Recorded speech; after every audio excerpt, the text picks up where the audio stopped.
These NH35s are not as consistent as Swiss movements. If you get a Swiss ETA movement, it's going to be more consistent on different angles of the watch. It's not going to have these wild variations between 12 o'clock down, watch face up. It's going to be, and that's part of the COSC rating, is that it must be consistent within 2 seconds at all these different angles and different temperatures and like shock rating. Hello and welcome to Prestige Worldwide. Today we are going to regulate my Spinnaker Tesei.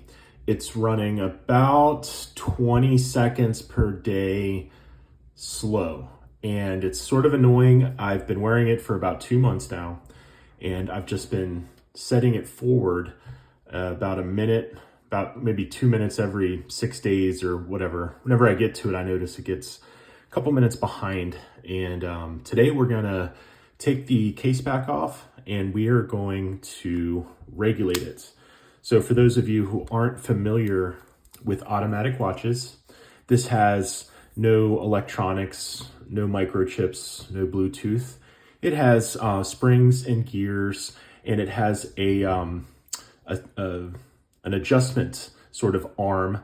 It's a Seiko NH35 movement, and you can adjust it to be more accurate. So I'm going to try to get this thing within about 2 seconds a day, which is basically what the Swiss chronometer grade watches are, which are within about 2 seconds per day. So this is what we call a time grapher. It's essentially a sonographic microphone. You mount the watch there.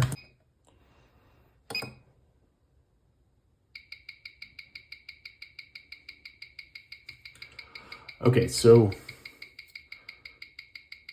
I've set the lift angle to 53 degrees, which is there on the top right, and that's required for the NH35 movement.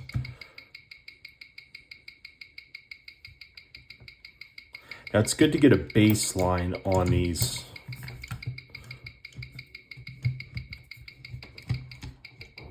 So now we're at 12 o'clock down, which is essentially like if you're sitting at a desk with like your arm resting on the desk, the 12 o'clock on the dial is going to be facing down. So that's typically, since it's essentially a desk diver, that's essentially where the most common angle of the watch is. So now we're showing it's 5 seconds a day slow.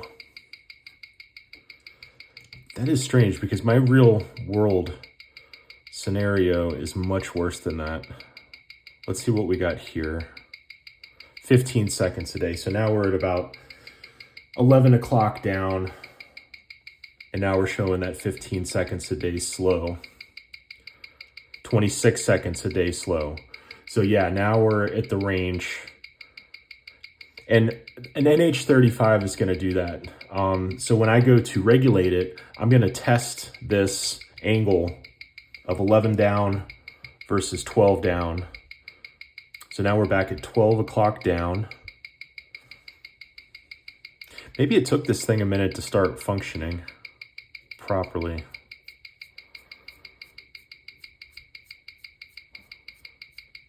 Yeah, because now 12 o'clock down is showing 20 seconds a day, which is really what my real world experience was with it, was 20 seconds a day, approximately, slow. So anyways, now that we've done some preliminary sort of tests to see where it's at, now let's just get it watch face up again and just see where we're at on a default angle. And it's pretty close. Now the beat error is a little off at 0.2 milliseconds. I can adjust that as well. There's 2 adjustment arms with an NH35. So with a flat angle, it's really only a few seconds a day slow. So we'll keep that in mind after we take it apart and adjust it. So, okay, so we will go ahead and take the case back off the watch.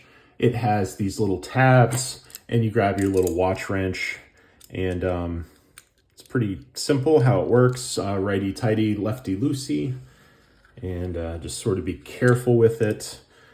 Give it a crank, and then you can finish it off by hand to remove the rest of the case back. Now this is a titanium case, so it's not as smooth as the stainless steel cases, but that's fine. And you can see the O-ring in here. Hold on one second. Let me grab a screwdriver so I can use it to point. I got these little screwdrivers on Amazon. They're about like, 15, 20 bucks. You can get a good set of precision screwdrivers. So we want to make sure the O-ring, when we take the case back off, that the O-ring is still seated. We also want to make sure there's no debris or anything floating around in there before we start adjusting. Now, I generally like adjusting these while they are on the time grapher. So we're going to go ahead and get this back in the frame and get the watch on the cradle here. Now this is going to be watch face down. So let's just kind of see where it goes. It's actually showing the watch is a little fast at this angle. These NH35s are not as consistent as Swiss movements. If you get a Swiss ETA movement, it's going to be more consistent on different angles of the watch. It's not going to have these wild variations between 12 o'clock down, watch face down, watch face up. It's going to be, and that's part of the COSC rating, is that it must be consistent within 2 seconds at all these different angles and different temperatures and like shock rating. So this is actually showing pretty much even on watch face down. So I need to go ahead and make this show about 15 seconds fast in order to compensate for when my real world angles sort of happen. One of these little adjustment arms is for the beat error, and then the other one is for the time. All right, I'm gonna go ahead and use a flashlight because my eyes are not as good as they once were. I do have pretty good vision, but not the best. Okay, so let's bump the beat rate. We're at 0.3. I want to make that beat error a little less. Okay, so that was the wrong direction for the beat error. Let's go back the other way. Okay, so these lines, they're a little different. You have an up and down movement. We want that to be more flat. It's much easier to regulate these Swiss movements. You get an ETA 2824 movement, and it's way easier. We're back at 0.2. I think I can do a little better there. Here we go. Okay, that's the flattest line I've seen so far for the beat rate, which means that these two lines have basically converged. We're at 0.1 milliseconds. Okay, so we're good on the beat rate. Now it's time to regulate the time. We went to plus 18 seconds a day, which is actually what I was shooting for. Let me move the angle of the watch and let's get it at 12 down. I got the case back off, so I want to make sure nothing touches the case back. Okay, well there's about 11 o'clock down. There's 11 down. We're showing plus 12. Let's see what that updates at. That might be pretty close. Plus 8. It's not an exact science at all. And the amplitude's a little low. Okay, that's running pretty flat. Now we're looking at, 0 seconds a day on the 11 down. Let's see what 12 down shows.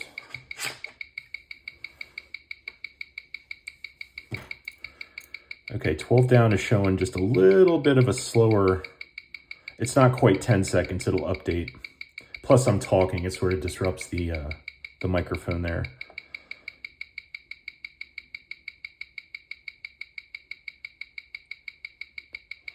Okay, so it's showing 11 slow. I want to get that, I want to get it somewhere in between now. I would like to sort of fine tune this a little bit. So let's go ahead and regulate the time here. Let that settle where it wants to. Of course, it's showing like perfect. So basically I'm gonna want this to say 5 more seconds fast than what it's gonna update as. So right now it's showing 11 seconds a day. I actually want to bring that, well,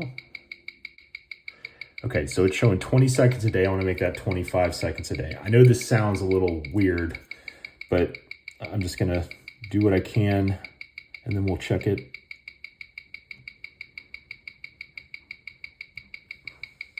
And I moved that other arm, which is the arm that's going that way. There's like an arm that way and an arm that way. I'm moving this arm for the time. Now I barely bumped it and now we're 52 seconds a day slow. So I want to go back the other way.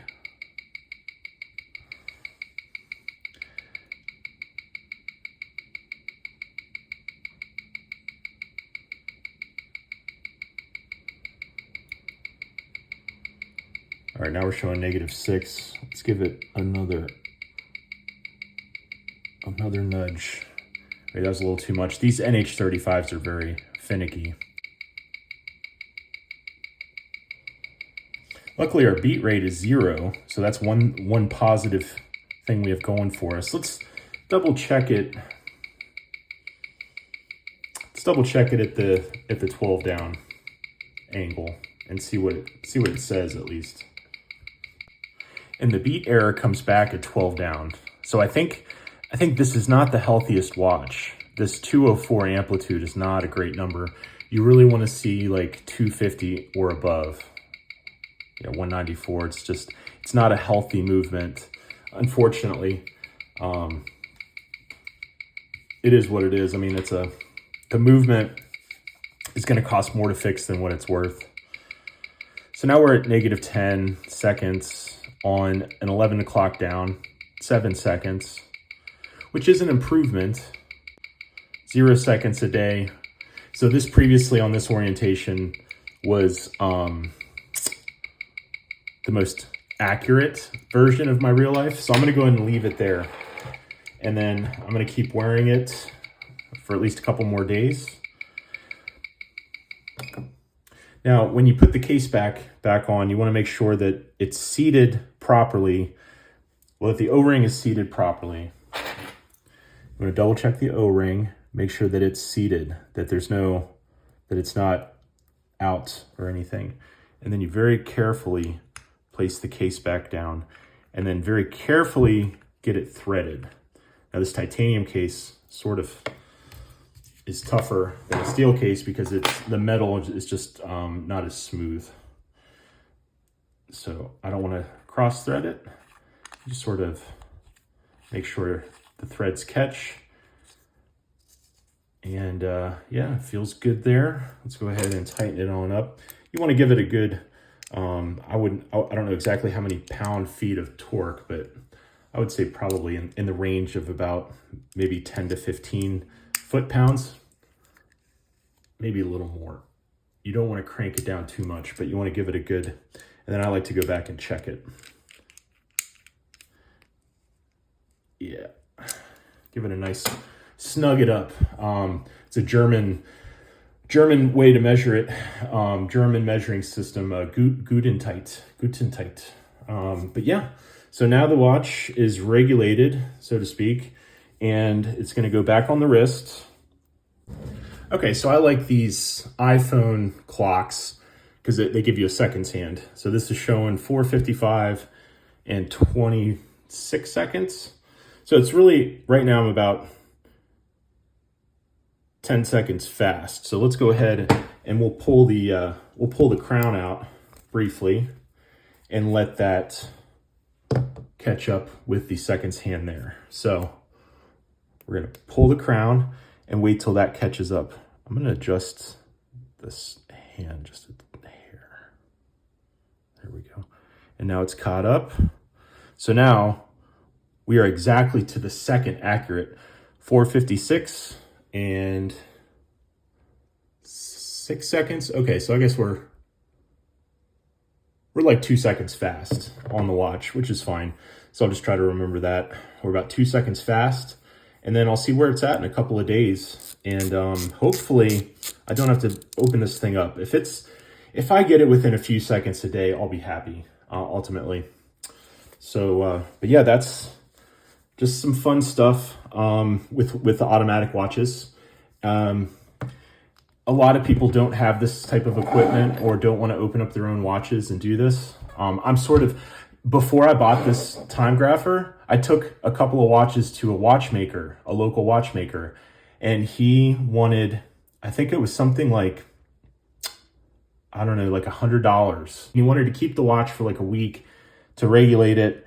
And I think he wanted $100 to regulate a watch.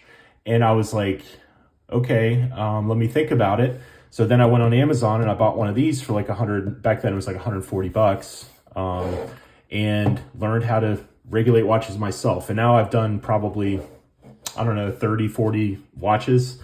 And I know, I know how to do it, and I'm confident.